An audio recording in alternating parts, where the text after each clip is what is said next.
Hello friends, welcome to our channel connections. இன்றைக்கி நம்ம சேனலில் பார்க்க போகிற வீடியோ காரில் டேஷ்போர்டில் இருக்கிற இண்டிகேட்டர்ஸ், அப்புறம் மீட்டர்ஸ், அதோட ஃபங்க்ஷன்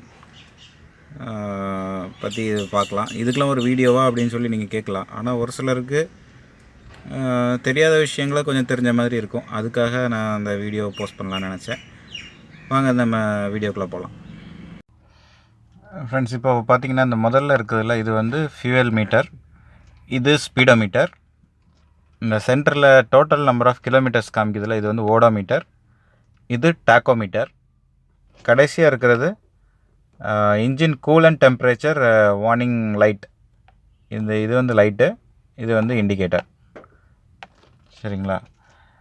இப்போது இது வந்து ஃபியூயல் மீட்டர். நார்மலாக எவ்வளோ டேங்க்கு ஃபில்அப் பண்ணுறோமோ டோட்டல் நம்பர் ஆஃப் லிட்டர்ஸை பொறுத்து இதோடைய இண்டிகேட்டர் லெவல் வந்து சேஞ்ச் ஆகும். இதில் ரொம்ப நான் சொல்ல தேவையில்லை. ஸ்பீடோமீட்டருங்கிறது என்னென்னா காருடைய speed based on the rotation of the wheel.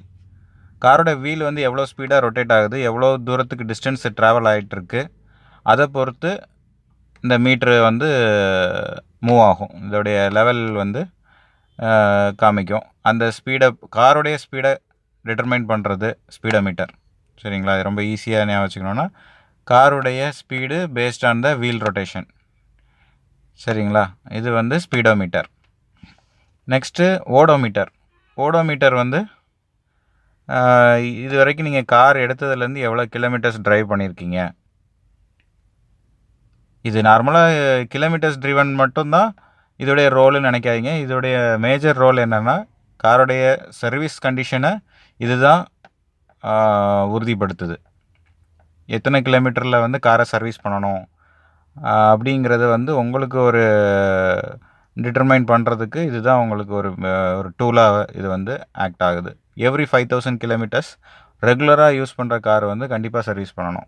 நார்மலாக ஆயில் சர்வீஸ் இல்லைனா ஜென்ரல் சர்வீஸு இதாக பண்ணணும். அது வந்து ரெகுலராக யூஸ் பண்ணுற காருக்கு எப்போவாக தான் எடுக்கிறீங்க அப்படின்னா அந்த காருக்கு அந்த ரெகுலர் சர்வீஸ், அதாவது 5000 எவ்ரி 5000 கிலோமீட்டர்ஸ் வந்து மஸ்ட் கிடையாது. சரிங்களா? இது வந்து ஓடோமீட்டர் தான் அதை வந்து தீர்மானிக்குது. Next tachometer. டாக்கோமீட்டருக்கும் ஸ்பீடோமீட்டருக்கும் நிறைய பேர் கன்ஃபியூஸ் பண்ணிப்பாங்க.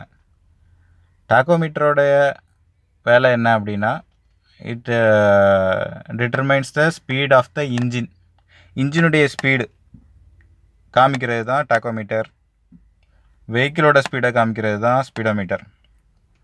இன்ஜினுடைய ஸ்பீடு வந்து ஒரு நிமிஷத்துக்கு பெர் மினிட்டுக்கு எவ்வளவு ரொட்டேட் ஆகுது, எவ்வளோ ரொட்டேஷன் நடக்குது அப்படிங்கிறத காமிக்கிறது டாக்கோமீட்டர். இப்போ நீங்கள் இதில் வந்து 0, 1, 2, 3, 4, 5 இருக்குது. இன்ட்டு 1000 RPM, அதாவது 1ங்கிறது 1000 RPM, 2 இன்ட்டு 1000 2000 RPM, 3000, 4000, 5000. சரிங்களா? இந்த பெர் மினிட்டுக்கு, அதாவது ஆர்பிஎம்ங்கிறது ரெவல்யூஷன் பெர் மினிட். இப்போ நான் வந்து காரை ஸ்டார்ட் பண்ணலை. நான் இப்போ ஸ்டார்ட் பண்ணுறேன். காரை ஸ்டார்ட் பண்ணி கார் மூவ் ஆகலைனாலும் இது வந்து மூவ் ஆகும். இந்த இண்டிகேட்டர் வந்து மூவ் ஆகும். ஆனால் கார் மூவ் ஆனால் தான் இந்த ஸ்பீடோமீட்டருடைய இண்டிகேட்டர் மூவ் ஆகும். இதுலேருந்தே தெரியுது காருடைய வீலை பேஸ் பண்ணி தான் ஸ்பீடோமீட்ரு, காருடைய இன்ஜினை பேஸ் பண்ணி தான் டாக்கோமீட்ரு. ஃபார் எக்ஸாம்பிள், இப்போ நான் உங்களுக்கு காரை இன்ஜினை ஸ்டார்ட் பண்ணுறேன்.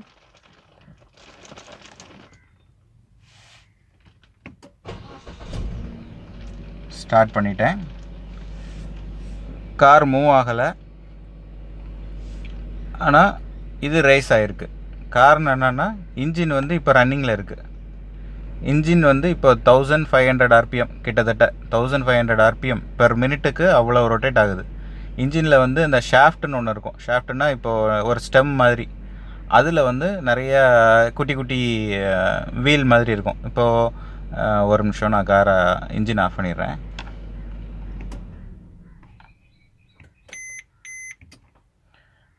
இப்போ வந்து இந்த ஷாஃப்ட் இருக்குதுல்ல, அந்த ஷாஃப்ட் வந்து அதை சுற்றி குட்டி குட்டி வீல் மாதிரி இருக்கும். இப்போது உங்களுடைய வாட்ச் எடுத்துக்கோங்களேன். வாட்சில் நீங்கள் பின்னாடி உள்ள அந்த மிஷினை கழட்டி பார்த்தீங்கன்னா அதில் சின்ன சின்ன வீல் மாதிரி இருக்கும். அந்த மாதிரி இன்ஜினுக்குள்ளே அந்த ஷாஃப்ட் வந்து, அந்த ஷாஃப்ட் மூலயமா அந்த வீலெல்லாம் ரொட்டேட் ஆகும். அந்த ஷாஃப்ட் ரொட்டேஷன் பெர் மினிட்டு அதுதான் இந்த டாக்கோமீட்டரை வந்து எடுத்துக்குது. சரிங்களா? ஸோ இன்ஜினுடைய ஸ்பீடை தீர்மானிக்கிறது தான் இந்த டாக்கோமீட்டர். இப்போ ஒரு ஐடியா உங்களுக்கு கிடச்சிருக்கும்னு நினைக்கிறேன். சரிங்களா? கடைசியாக இருக்கிறது வந்து கூலண்ட் ஆயில் டெம்பரேச்சர் இண்டிகேட்டர். இப்போ இது அந்த கூலண்ட் ஆயில் டெம்பரேச்சரை வந்து அப்பப்போ நீங்கள் செக் பண்ணிக்கோங்க. ஏன்னா இதுதான் காரோடைய ஹீட்னஸை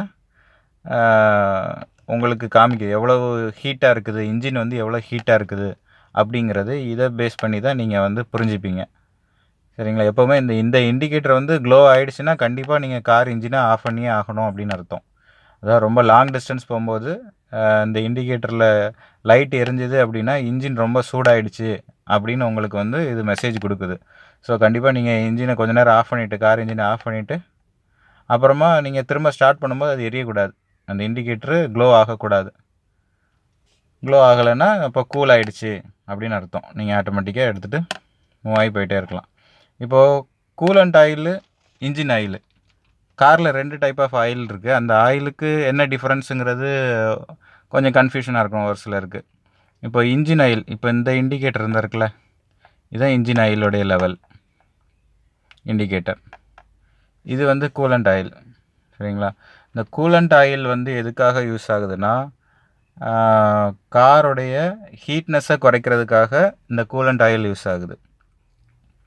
இன்ஜின் ஆயில் வந்து ஒரு லூப்ரிகேஷனுக்காக, காரில் ஒரு உள்ள இன்ஜினில் உள்ள குட்டி குட்டி ஸ்பேர் பார்ட்ஸு எல்லாமே ஒரு உராய்வுத்தன்மை ஏற்படாமல் பாதுகாக்கிறதுக்கு தான் இந்த இன்ஜின் ஆயில் யூஸ் ஆகுது. ஸோ இந்த ரெண்டுத்துக்குரிய டிஃப்ரென்ஸ் உங்களுக்கு புரிஞ்சிருச்சுல. கூலண்ட் ஆயில் வந்து இன்ஜினை வந்து ஹீட் ஆகாமல் கூல் ஆக்குறது தான் கூலண்ட் ஆயிலுடைய வேலை. இன்ஜின் ஆயில் வந்து அந்த ஸ்பேர் பார்ட்ஸ் எல்லாம் உராய்வுத்தன்மை, ஒரு தேய்மானம் ஏற்படாமல் இன்ஜினுடைய லைஃப்பை பாதுகாக்கிறதுக்காக தான் இன்ஜின் ஆயிலை யூஸ் பண்ணுறோம். சரிங்களா? இப்போ உங்களுக்கு ஓரளவு ஐடியா கிடச்சிருக்குன்னு நினைக்கிறேன்.